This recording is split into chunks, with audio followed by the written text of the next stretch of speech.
Rico kinahumalingan ng Gen Z.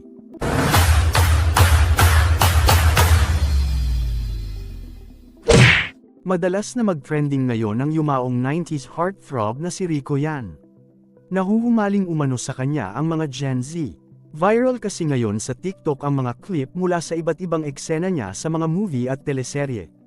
Ayon sa isang netizen, nakilala ng mga Gen Z si Rico matapos i-post ang mga movie niya sa YouTube ng Star Cinema. Kaya naman daw matindi ang nahahakot na engagement ng pumanaw na aktor sa TikTok. Ang lala ng likes at engagement kay Rico Yan lately sa TikTok. Pati Gen Z, involved. Nakakaloka, saad ng isang netizen.